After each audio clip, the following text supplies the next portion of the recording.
ಕರ್ನಾಟಕದ ಸಮಸ್ತ ಜನತೆಗೆ 77ನೇ ಗಣರಾಜ್ಯೋತ್ಸವದ ಹಾರ್ದಿಕ ಶುಭಾಶಯಗಳು. ಭಾರತವು ತನ್ನನ್ನು ಆಳಿಕೊಳ್ಳಲು ಇದೇ ಜನವರಿ 26ಕ್ಕೆ 76 ವರ್ಷಗಳು ಪೂರ್ಣಗೊಂಡಿದೆ. 77ನೇ ಗಣರಾಜ್ಯೋತ್ಸವದ ಶುಭ ದಿನವಾದ ಇಂದು ಸಂವಿಧಾನದ ಮಹತ್ವ ಮತ್ತು ಪ್ರಜಾಪ್ರಭುತ್ವವನ್ನು ಬಲಪಡಿಸುವ ಒಂದಿಷ್ಟು ಚಿಂತನೆಗಳನ್ನು ನನ್ನ ನಾಡಿನ ಜನತೆಯಲ್ಲಿ ಹಂಚಿಕೊಳ್ಳ ಬಯಸುತ್ತೇನೆ.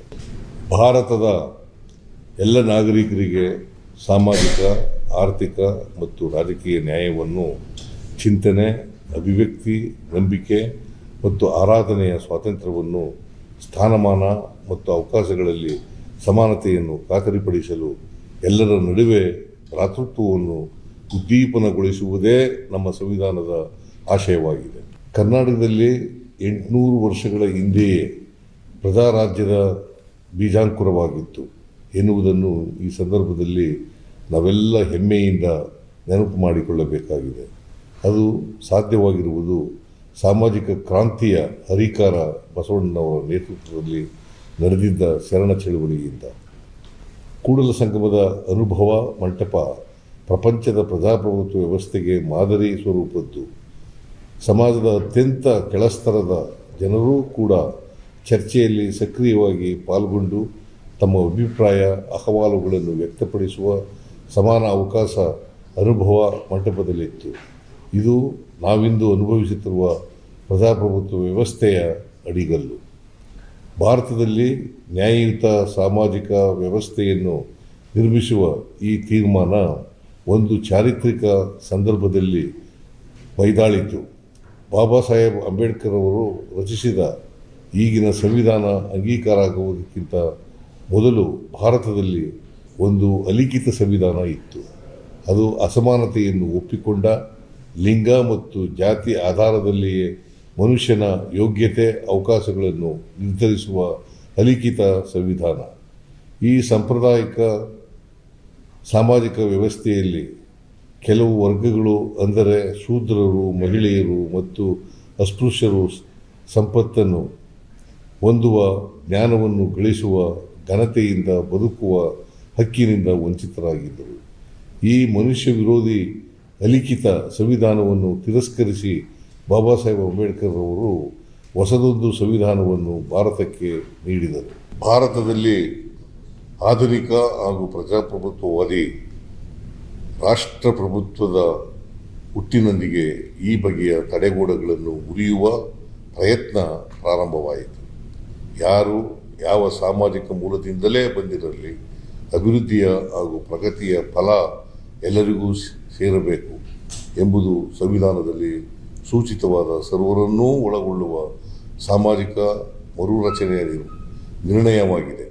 ಭಾರತ ಒಂದು ರಾಷ್ಟ್ರವಾಗಿ ಬೆಳೆಯಬೇಕಾದರೆ, ಸಾಮಾಜಿಕ ಸಂಘರ್ಷಗಳಿಂದ ಹೊರಬರಬೇಕಾದರೆ ಈ ಸಮಾಜದ ಪುರಾತನ ಕಾಲದ ಶ್ರೇಣೀಕೃತ ವ್ಯವಸ್ಥೆಗಳನ್ನು ಒಡೆದು ಸಮಾಜದ ಪುನರ್ರಚನೆ ಮಾಡಲೇಬೇಕಾಗುತ್ತದೆ.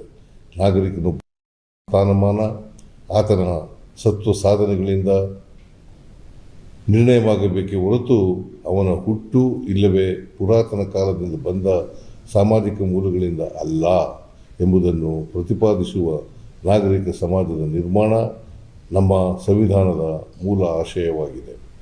ಬಾಬಾ ಸಾಹೇಬ್ ಅಂಬೇಡ್ಕರ್ ಅವರು ಸಂವಿಧಾನವನ್ನು ದೇಶಕ್ಕೆ ಅರ್ಪಿಸುವಾಗ ಮುಂದಿನ ದಿನಗಳಲ್ಲಿ ದೇಶವನ್ನು ಆಳುವವರಿಗೆ 2 ಮುಖ್ಯವಾದ ಜವಾಬ್ದಾರಿಗಳನ್ನು ಒತ್ತು ಕೊಟ್ಟು ಹೇಳಿದರು.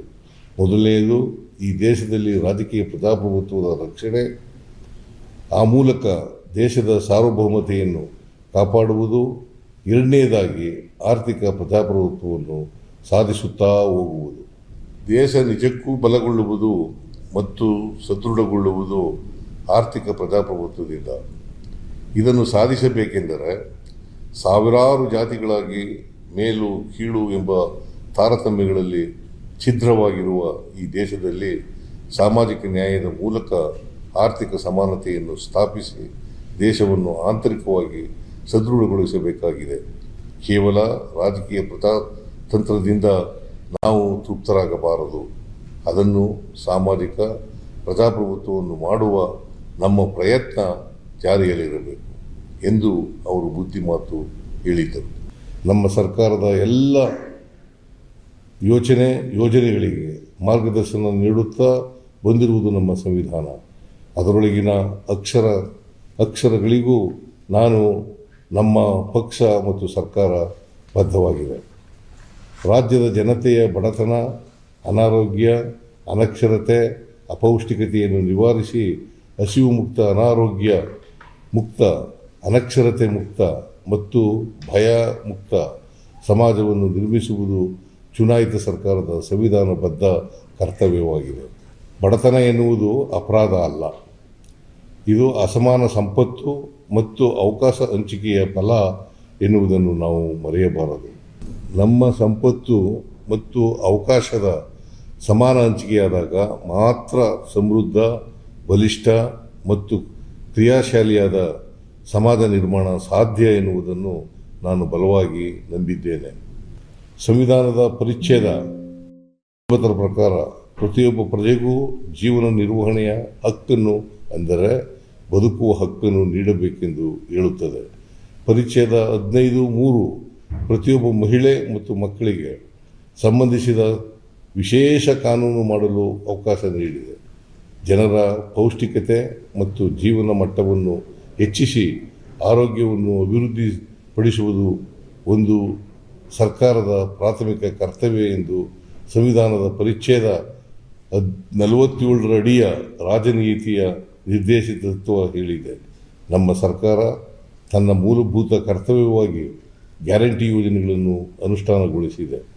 ಸಾರ್ವತ್ರಿಕ ಮೂಲ ಆದಾಯದ ಪರಿಕಲ್ಪನೆಯಡಿ ಯೂನಿವರ್ಸಲ್ ಬೇಸಿಕ್ ಇನ್ಕಮ್ ರೂಪಿತವಾದ ನಮ್ಮ ಗ್ಯಾರಂಟಿ ಯೋಜನೆಗಳು ಇಂದು ಅನ್ನಭಾಗ್ಯ ಯೋಜನೆಯ ಮೂಲಕ ಆಹಾರ ಭದ್ರತೆಯನ್ನು, ಗೃಹಜ್ಯೋತಿಯ ಮೂಲಕ ಇಂಧನ ಖಾತರಿಯನ್ನು ನಾಡಿನ ಜನತೆಗೆ ಒದಗಿಸಿವೆ. ಗೃಹಲಕ್ಷ್ಮಿ ಯೋಜನೆಯು ಆರ್ಥಿಕವಾಗಿ ಹಿಂದುಳಿದಿರುವ ಈ ನಾಡಿನ ಕುಟುಂಬಗಳ ಯಜಮಾನಿಯರಿಗೆ ಮಾಸಿಕ 2,000 ರೂಪಾಯಿ ಒದಗಿಸುವ ಮೂಲಕ ಅವರ ಕನಿಷ್ಠ ಅಗತ್ಯಗಳಿಗೆ ಬೆಂಗಾವಲಾಗಿದೆ. ಅದೇ ರೀತಿ ಶಕ್ತಿ ಯೋಜನೆ ಮಹಿಳೆಯರಿಗೆ ಉಚಿತ ಪ್ರಯಾಣ ಖಾತರಿಯನ್ನು ನೀಡಿ ಅವರನ್ನು ಸ್ವಾವಲಂಬಿಗಳಾಗಿಸಿದೆ. ಯುವ ನಿಧಿ ಯೋಜನೆಯು ಪದವೀಧರ ನಿರುದ್ಯೋಗಿಗಳಿಗೆ ನಿರುದ್ಯೋಗ ಭತ್ಯೆಯನ್ನು ನೀಡುವ ಮೂಲಕ ಅವರಲ್ಲಿ ಮಾನಸಿಕ ಸ್ಥೈರ್ಯ ತುಂಬಿ ಉತ್ತಮ ಉದ್ಯೋಗಾವಕಾಶಗಳಿಗೆ ತರಬೇತಿ ಪಡೆಯಲು ಅವಕಾಶ ಕಲ್ಪಿಸಿದೆ. ಕರ್ನಾಟಕದಲ್ಲಿ ಇಂದು ಆರ್ಥಿಕವಾಗಿ ಹಿಂದುಳಿದಿರುವ ಪ್ರತಿಯೊಂದು ಕುಟುಂಬವು ಸರ್ಕಾರದ ಗ್ಯಾರಂಟಿ ಯೋಜನೆಗಳಿಂದಾಗಿ ತಿಂಗಳಿಗೆ 5,000 to 6,000 ರೂಪಾಯಿ ಉಳಿತಾಯ ಕಾಣುತ್ತಿದ್ದು, ವಾರ್ಷಿಕ 60,000 to 70,000 ರೂಪಾಯಿ ಈ ಕುಟುಂಬಗಳಿಗೆ ಉಳಿತಾಯವಾಗುತ್ತಿದೆ. ಅದೇ ರೀತಿ ಮಧ್ಯಮ, ಮೇಲ್ಮಧ್ಯಮ ವರ್ಗದ ಕುಟುಂಬಗಳಿಗೂ ಸಹ ಗೃಹಜ್ಯೋತಿ, ಶಕ್ತಿ, ಯುವನಿಧಿಯಂತಹ ಗ್ಯಾರಂಟಿ ಯೋಜನೆಗಳಿಂದಾಗಿ ವಾರ್ಷಿಕ 25,000 to 30,000 ರೂಪಾಯಿ ಉಳಿತಾಯ ಕಾಣುತ್ತಿದ್ದಾರೆ. ಈ ಹಣವನ್ನು ಅವರು ತಮ್ಮ ಮಕ್ಕಳ ಶಿಕ್ಷಣಕ್ಕೆ, ಆರೋಗ್ಯಕ್ಕೆ, ಭವಿಷ್ಯದ ಉಳಿತಾಯಕ್ಕೆ ಬಳಸುತ್ತಿದ್ದಾರೆ. ಗ್ಯಾರಂಟಿ ಯೋಜನೆಗಳ ಪರಿಣಾಮ ಇಂದು ಸಮಾಜದಲ್ಲಿ ಭದ್ರತೆಯ ಭಾವನೆ ಮನೆ ಮಾಡಿದೆ. ಮುಖ್ಯಮಂತ್ರಿಯಾಗಿ ಸಂವಿಧಾನದ ಆಶಯಗಳನ್ನು ಈಡೇರಿಸುವ ಪ್ರಾಮಾಣಿಕ ಪ್ರಯತ್ನ ಮಾಡಿದ್ದೇನೆ. ತಲೆಮಾರುಗಳ ಅಸಮಾನತೆ ಮತ್ತು ತಾರತಮ್ಯವನ್ನು ಅನುಭವಿಸಿದವರಿಗೆ ಅವಕಾಶಗಳನ್ನು ಒದಗಿಸುವ ಒಂದು दोस्तों, क्या आपके MS ऑफिस सॉफ्टवेयर के अंदर ये वाला ऑप्शन है? ध्यान से देखो, इसे कहते हैं को पायलट. ಅಸ್ತ್ರವಾಗಿ ಅಭಿವೃದ್ಧಿಯನ್ನು ನಾನು ಪರಿಗಣಿಸಿದ್ದೇನೆ. ಸಂವಿಧಾನವನ್ನು ವಿರೋಧಿಸುತ್ತಿರುವವರು, ಸಾಮಾಜಿಕ ಬದಲಾವಣೆ ಮತ್ತು ಸಾಮಾಜಿಕ ನ್ಯಾಯಕ್ಕೆ ವಿರುದ್ಧವಾಗಿರುವವರು, ಅವರು ಬಡವರ, ರೈತರ, ಕಾರ್ಮಿಕರ, ದಲಿತರ, ಶೋಷಿತರ ಪರವಾದ ಕಾನೂನುಗಳು ಮತ್ತು ಕಾರ್ಯಕ್ರಮಗಳನ್ನು ವಿರೋಧಿಸುವವರು ಎನ್ನುವುದನ್ನು ಜನತೆ ಅರ್ಥ ಮಾಡಿಕೊಳ್ಳಬೇಕು. ಬಾಬಾ ಸಾಹೇಬ್ ಅಂಬೇಡ್ಕರ್ ಅವರು ದೇಶಕ್ಕೆ ಸಂವಿಧಾನವನ್ನು ಅರ್ಪಿಸಿದಾಗಲೂ ಅದನ್ನು ವಿರೋಧಿಸಿದವರು ಇದ್ದರು. ಈಗಲೂ ಆಗಾಗ ಸಂವಿಧಾನವನ್ನು ಬದಲಾಯಿಸುವ, ಕಿತ್ತೊಗೆಯುವ ಕೂಗುಗಳು ಅಲ್ಲಲ್ಲಿ ಕೇಳಿಬರುತ್ತಿವೆ. ಆದರೆ ಇದು ಸುಲಭದ ಕೆಲಸ ಅಲ್ಲ ಎಂದು ಅರ್ಥ ಮಾಡಿಕೊಂಡವರು ಅದನ್ನು ನಿಧಾನವಾಗಿ ದುರ್ಬಲಗೊಳಿಸುವ ಪ್ರಯತ್ನದಲ್ಲಿದ್ದಾರೆ. ಇದು ನಿಧಾನವಾಗಿ ವಿಷ ಉಣಿಸುವ ಸಂಚು. ಸಂವಿಧಾನಕ ಸಂಸ್ಥೆಗಳ ಸ್ವಾಯತ್ತತೆಯನ್ನು ಕಿತ್ತುಕೊಳ್ಳುವ ಮೂಲಕ ಸಂವಿಧಾನವನ್ನು ಅಪ್ರಸ್ತುತ ಮಾಡುವ ಈ ಸಂಚಿನ ಬಗ್ಗೆ ನಾವು ಎಚ್ಚರದಿಂದ ಇರಬೇಕು. ಸಂವಿಧಾನವನ್ನು ನಾವು ರಕ್ಷಿಸಿದರೆ ಸಂವಿಧಾನವು ನಮ್ಮನ್ನು ರಕ್ಷಿಸುತ್ತದೆ, ದೇಶ ಸುಭದ್ರವಾಗಿ ಉಳಿಯುತ್ತದೆ. ಈ ಹಿನ್ನೆಲೆಯಲ್ಲಿ ನಾವೆಲ್ಲರೂ ಗಣರಾಜ್ಯೋತ್ಸವದ ದಿನವಾದ ಇಂದು ಸಂವಿಧಾನವನ್ನು ರಕ್ಷಿಸುವ ಪ್ರತಿಜ್ಞೆಯನ್ನು ಮಾಡಬೇಕಾಗಿದೆ. ಸರ್ಕಾರದ ಯೋಜನೆಗಳು ನೂರಾರು, ಆದರೆ ಅವುಗಳ ಹಿಂದಿನ ಸದಾಶಯ ಮಾತ್ರ ಒಂದೇ, ಅದು ಸಮಾಜದ ನಿರ್ಮಾಣ.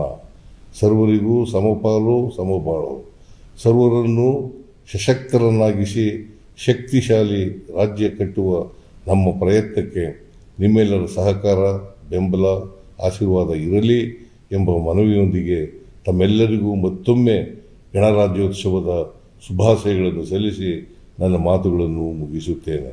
ನಮಸ್ಕಾರ. ಜೈ ಹಿಂದ್, ಜೈ ಕರ್ನಾಟಕ, ಜೈ ಸಂವಿಧಾನ.